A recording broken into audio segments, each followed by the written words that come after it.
Matric की जो भी विद्यार्थी 2025 बोर्ड परीक्षा में शामिल होंगे उन सभी विद्यार्थियों को फाइनल बोर्ड परीक्षा से पहले सेंटअप परीक्षा सभी विद्यार्थियों को लिया जाता है। वो सेंटअप परीक्षा का आयोजन हो रहा है और आज मैं आप सभी के लिए लेकर आ गया हूँ विज्ञान यानी साइंस में जो प्रश्न आपका पूछा गया है उसका क्वेश्चन का आंसर शीट और साथ ही साथ ओरिजिनल क्वेश्चन। तो जो भी बच्चे एग्जाम देने जा रहे हैं एग्जाम देने से पहले आप लोग अगर ये वीडियो देख लेते हैं तो आप सभी को सेम यही क्वेश्चन आपका एग्जाम में आएगा और सभी क्वेश्चन को आसानी से आप लोग हल करके आइएगा। तो इसमें आप लोग को साइंस में बता देता हूं कि इसमें आपका 80 ऑब्जेक्टिव प्रश्न रहेगा जिसमें महज 40 प्रश्नों का सही सही उत्तर आपको देना होगा। तो इसमें 80 में 80 क्वेश्चन आप सभी को मैं बताऊंगा ताकि जो भी आपको एग्जाम में याद रहे वो क्वेश्चन आप लोग को बनाकर आइएगा और एग्जाम में अच्छा अंक ला पाइएगा। पहला क्वेश्चन में आप लोग को पूछा गया था कि निम्न में से किस लेंस की फोकस दूरी धनात्मक होती है। लेंस में आपसे बात की गई है तो लेंस में होता है उत्तल लेंस और अगर आपको लेंस में ऋणात्मक की बात कही जाती तो होता है अवतल लेंस। तो यहाँ पर आपको क्या मार देना है उत्तल लेंस। धनात्मक की बात कही गई थी। सेकंड नंबर क्वेश्चन में आप लोगों को बोला गया था कि निम्नलिखित में से कौन सा उत्तल दर्पण की फोकस दूरी है जिसकी वक्रता त्रिज्या आपका 16 से आप 32 सेंटीमीटर दिया गया है। यानी इसमें आप लोग को बताया गया कि उत्तल दर्पण है और इसमें त्रिज्या जो दिया गया है वो 32 सेंटीमीटर दिया गया है। तो प्लस में इसका आंसर होगा या माइनस में से मुख्य रूप से पूछने का इसका मकसद सेम यही था। तो ये हो जाएगा आप लोग को उत्तल दर्पण में प्लस में होता है फोकस दूरी आप लोग को होगा और वक्रता त्रिज्या भी। तो यहाँ पर ऑप्शन डी बिल्कुल सही आंसर हो जाएगा। प्रकाश के अपवर्तन के कितने नियम होते हैं, बहुत ही आसान क्वेश्चन था और प्रकाश के अपवर्तन और परिवर्तन के 2 नियम होते हैं। तो इसमें आप लोग को ऑप्शन सी बिल्कुल सही आंसर हो जाएगा। अब चलते हैं आप लोग को 4 नंबर क्वेश्चन में बोला गया था कि तरंगदैर्घ्य की समानता व्यक्त किया जाता है। तरंगदैर्घ्य की समानता व्यक्त किस चीज में किया जाता है जो पूछा गया था। तो ये व्यक्त आपको किया जाता है एंगस्ट्रम के रूप में। तो ऑप्शन बी बिल्कुल आपका सही आंसर हो जाएगा।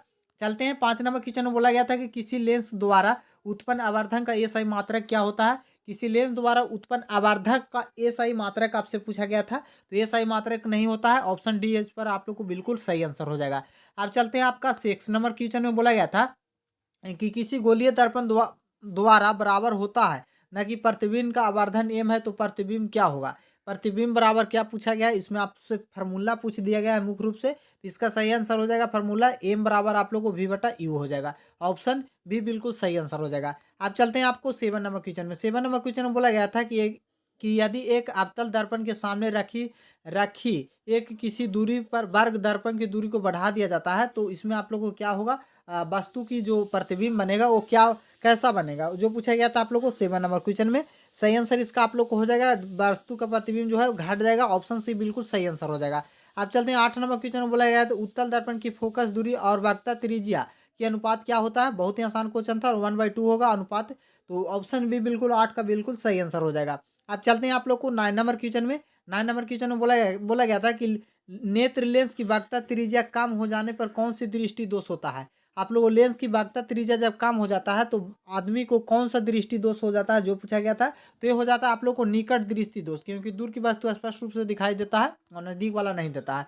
तो यहाँ पर 10 नंबर क्वेश्चन में बोला गया था कि कांच का अवतल लेंस वायु में शक्ति होती है। कांच के अवतल लेंस की वायु शक्ति होती है कितने कैसा जो पूछा गया था आप लोग को। तो ये होता है आपसे धनात्मक और ऋणात्मक दोनों होता है। ऑप्शन सी बिल्कुल सही आंसर हो जाएगा। 10 नंबर कंप्लीट हुआ। अभी चलते हैं आप सभी को लिए 11 नंबर क्वेश्चन में। 11 नंबर क्वेश्चन में बोला गया था कि ए मीटर निम्न में से किससे मापा जाता है।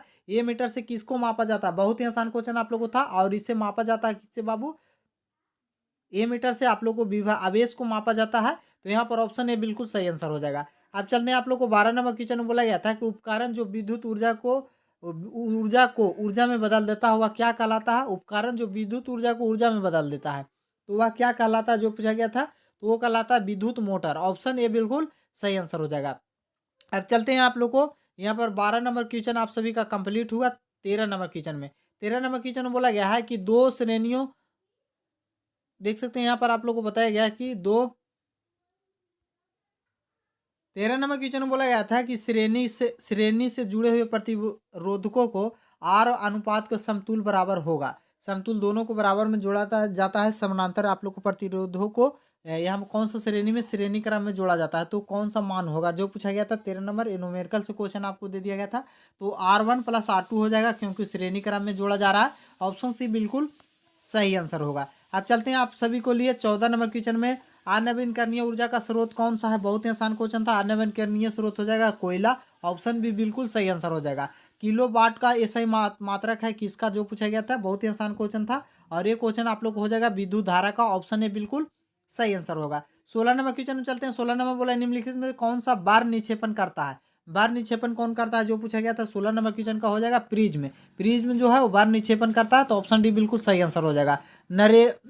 नरोरा परमाणु शक्ति केंद्र किस राज्य में स्थित है जो पूछा गया था आप लोग को। बहुत ही आसान और सिंपल क्वेश्चन था, तो इस क्वेश्चन का आप लोग को आंसर आप लोग कमेंट करके बताइए।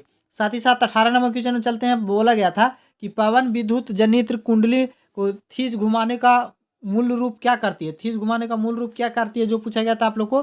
तो यहाँ पर 18 नंबर क्वेश्चन का आपका बिल्कुल सही आंसर हो जाएगा उच्च दाब की हवा होती है, तो ऑप्शन ये बिल्कुल सही आंसर हो जाएगा। अब चलते हैं आप लोग को 19 नंबर क्वेश्चन। 19 नंबर क्वेश्चन में पूछा गया था कि बार निक्षेपण असंभव है किसमें। बार निक्षेपण असंभव है जो पूछा गया था, तो बार निक्षेपण असंभव है फाइबर में, ऑप्शन सी बिल्कुल आपका राइट आंसर हो जाएगा। आप चलते हैं आप लोग को यहाँ पर देख सकते हैं। बोला गया था कि 100 वाट और 120 वोल्ट के अनुपात बल्ब को 100 विभवांतर पर आपूर्ति जोड़ने पर धारा का मान क्या होगा। तो ये भी आप लोग को क्वेश्चन पूछा गया था न्यूमेरिकल से 20 नंबर का। तो इसे हल कीजिएगा तो आप सभी का आएगा 0.25 आप लोग को आएगा। ऑप्शन ए डी बिल्कुल यहाँ पर सही आंसर हो जाएगा। अब चलते हैं आप लोग को 21 नंबर क्वेश्चन में। 21 नंबर में बोला गया था कि एक वस्तु को नेत्र से दूरी बढ़ने पर रेटिना पर प्रतिबिंब कैसा बनेगा जो पूछा गया था 21 नंबर क्वेश्चन में। तो रेटिना पर प्रतिबिंब आप लोग को समान साइज में बनेगा, ऑप्शन सी बिल्कुल सही आंसर हो जाएगा। विद्युत चुंबक प्रेरण का खोज किनके द्वारा किया गया था। बहुत ही आसान क्वेश्चन था और ये क्वेश्चन बोर्ड परीक्षा में भी आ सकता है। फ्राइडे के द्वारा किया गया था, ऑप्शन ए बिल्कुल राइट आंसर हो जाएगा। अब चलते हैं यहाँ पर आपको हो गया 22 नंबर कंप्लीट। 23 नंबर क्वेश्चन की ओर चलते हैं। 23 नंबर में आपसे क्या पूछा गया था बाबू, यहाँ पर देख सकते हैं। 23 नंबर में आ जाते हैं। 23 नंबर में बोला गया था कि निम्नलिखित में से कौन सा कथन असत्य है। सत्य पूछा गया था, सत्य सत्य पूछा गया था कि कौन सा कथन सत्य है। तो 23 नंबर का सही आंसर हो जाएगा जूल बराबर वोल्ट प्लस गुलाम हो जाएगा, तो ऑप्शन बी बिल्कुल आपका राइट आंसर हो जाएगा। प्रतिरोध का एसआई मात्रा क्या होता है, ओम होता है। बहुत ही आसान क्वेश्चन था। प्रतिरोध का एसआई मात्रा ओम होता है, ऑप्शन सी बिल्कुल सही आंसर हो जाएगा। अब चलते हैं 25 नंबर क्वेश्चन में बोला गया था वोल्ट बराबर होता है। वोल्ट यानी विभवांतर किनके बराबर होता है जो पूछा गया था आप लोग को। वोल्ट बराबर क्या होता है जो पूछा गया था 25 नंबर क्वेश्चन में। सही आंसर हो जाएगा आप लोग को जो बटा कुलाम होता है, ऑप्शन ए बिल्कुल आपका राइट आंसर हो जाएगा। अब चलते हैं आपका 25 नंबर क्वेश्चन हो गया यहाँ पर कंप्लीट। अब 26 नंबर क्वेश्चन में बोला गया 26 नंबर क्वेश्चन देख सकते हैं। आपका केमिस्ट्री से क्वेश्चन ले लिया गया था। बेंजीन का रासायनिक सूत्र आपसे पूछा गया था। तो बेंजीन का रासायनिक सूत्र क्या हो जाएगा बाबू जो पूछा गया था यहाँ पर। तो इसका राइट आंसर आपका क्या हो जाएगा, ऑप्शन सी हो जाएगा। C6H6 हो जाएगा, ऑप्शन सी बिल्कुल आपका राइट आंसर हो जाएगा। आप चलते हैं आपको यहाँ पर 27 नंबर क्वेश्चन में। 27 नंबर क्वेश्चन में बोला गया था कि स्टेनलेस स्टील में लोहे एवं कार्बन के अलावे अन्य तत्व रहता है। कौन सा तत्व अन्य तत्व को मिलाकर बनाया जाता है जो पूछा गया था। तो वो मिलाया जाता है निकेल के क्रोमियम से मिलाकर बनाया जाता है, ऑप्शन बी बिल्कुल आपका सही आंसर होगा। 28 नंबर क्वेश्चन में बोला गया था कि सोडियम के परमाणु वातम कक्षा में आप लोग इलेक्ट्रॉन की संख्या होती है। इलेक्ट्रॉनों की संख्या कितनी होती है जो पूछा गया था 28 नंबर क्वेश्चन में। क्वेश्चन टाइप करने में थोड़ा सा समस्या हुआ है, तो उसके लिए आप लोग घबराना नहीं है, तो ऑप्शन ए हो जाएगा। हाइड्रोजन के दो परमाणु के बीच में कितने आबंधन होते हैं। बहुत ही आसान क्वेश्चन और इजी क्वेश्चन था, और ये क्वेश्चन आपको बोर्ड परीक्षा में भी आ सकता है। तो ये इसका सही आंसर आप लोग को 28 नंबर का बिल्कुल आपका त्रिआबंधन हो जाएगा, ऑप्शन सी बिल्कुल आपका राइट आंसर हो जाएगा। आप चलते हैं 30 नंबर क्वेश्चन की ओर। 30 नंबर में बोला गया है कि ग्लूकोज के एक अणु में ऑक्सीजन की में कितने परी होते हैं जो पूछा गया था आप लोग को 30 नंबर क्वेश्चन में। तो इसका सही आंसर हो जाएगा 4, ऑप्शन ए बिल्कुल आपका राइट आंसर हो जाएगा। तांबा का परमाणु संख्या आपसे पूछा गया था। तो तांबा के परमाणु संख्या क्या होता है बाबू, 8 होता है। तांबा के परमाणु संख्या आपको हो जाएगा ऑप्शन सी 29 होता है। अब चलते हैं आप लोग को 32 नंबर क्वेश्चन में। इथेन एक अणु में कितने संयोजक बंधन होते हैं जो पूछा गया है। इथेन के अणु संयोजक बंधन में कितने होते हैं जो पूछा गया था, तो 7 होता है, ऑप्शन ए बिल्कुल आपका राइट आंसर हो जाएगा। अब चलते हैं आप लोग को यहाँ पर 34 नंबर क्वेश्चन में बोला गया था कि आधुनिक आवर्त सारणी में कितने ऊर्ध्वाधर स्तंभ के समूह है। आधुनिक आवर्त में आप लोग को ऊर्ध्वाधर स्तंभों की समूह कितनी होती है जो पूछा गया था 34 नंबर क्वेश्चन में। सही आंसर हो जाएगा 18, ऑप्शन डी बिल्कुल आपका राइट आंसर हो जाएगा। अब चलते हैं आप लोग को 35 नंबर क्वेश्चन में बोला गया था कि सोडियम कार्बोनेट और ट्राइरिल अम्ल कहलाता है। ट्राइरिल अम्ल को क्या कहा बोला जाता है जो पूछा गया था आप लोग को। तो यहाँ पर बोला जाता है क्या बाबू, 35 नंबर क्वेश्चन का आपका सही आंसर हो जाएगा आप लोग को एप्सम बोला जाता है, ऑप्शन डी बिल्कुल आपका राइट आंसर हो जाएगा। चलते हैं आप लोग को 36 नंबर क्वेश्चन में बोला गया था कि हसित भूगत जल के पुनः आप लोग को निम्नलिखित किससे होता है जो पूछा गया था आप लोग को 36 नंबर क्वेश्चन में। तो इसका सही आंसर हो जाएगा वर्षा को जल को, ऑप्शन बी बिल्कुल आपका राइट आंसर हो जाएगा।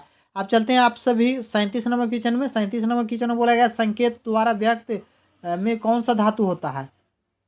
जो पूछा गया आप लोग को 37 नंबर क्वेश्चन का आपका बिल्कुल सही आंसर क्या हो जाएगा बाबू?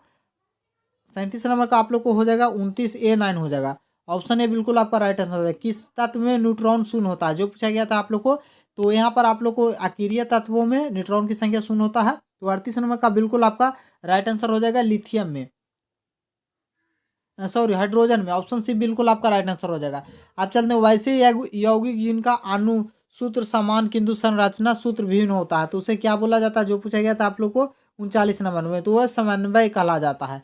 तो यहाँ पर आप लोग को मैं 39 क्वेश्चन और लास्ट में आप लोग को ये 39 क्वेश्चन को मैं आप सभी को प्रोवाइड करा दिया हूँ। साथ ही साथ अगर आप लोग को 40 और प्रश्नों को देखना चाहते हैं, साथ ही साथ आप लोग को शॉर्ट और लॉन्ग जो प्रश्न आपसे पूछा गया है उसका मैं आपको डायरेक्ट PDF फॉर्म में अपलोड कर दूंगा। तो वो कैसे आप लोग को देख पाइएगा, उसका लिए क्या प्रोसेस करना होगा, क्योंकि सारा PDF और प्रोसेस जो है वेबसाइट पर अपलोड है, तो उसके लिए प्रोसेस इस तरीका से करना होगा। 40 प्रश्नों का सही सही साइंस का उत्तर मैं दे दिया हूँ। अगर लॉन्ग और शॉर्ट क्वेश्चन कौन सा से डाउनलोड करना चाहते हैं तो उसके लिए सिंपल से अपने मोबाइल को किसी भी क्रोम ब्राउज़र को ओपन कीजिए और गूगल में जाकर सर्च कर लीजिएगा बहाली.in। जिस तरीका से मैं सर्च कर रहा हूँ सेम इसी तरीका से सर्च कीजिएगा तो वेबसाइट ओपन होगा और बहाली हिंदी में अगर आएगा तो इस पर एक बार क्लिक कर देना है। यहाँ पर आइएगा तो देख सकते हैं मैट्रिक सेंटर परीक्षा ऑल वायरल प्रश्न यहीं से आप सभी को मिलने वाला है, तो इस पर एक बार क्लिक कर देना है। ऐड आएगा तो ऐड को क्लोज कर दीजिएगा और नीचे स्क्रॉल कर दीजिएगा। नीचे स्क्रॉल करके आप सभी आइएगा तो यहाँ पर देख सकते हैं सभी सब्जेक्ट का आंसर शीट में प्रोवाइड कराया हूँ। जो भी विषय का एग्जाम है वो विषय को यहाँ से आकर एग्जाम्पल के तौर पर आप लोग साइंस के देखना चाह रहे हैं तो साइंस के पर क्लिक करके आप लोग डाउनलोड पर क्लिक कीजिएगा तो फिर से पोस्ट ओपन होकर आएगा जहाँ पर लॉन्ग और शॉर्ट क्वेश्चन देख सकते हैं।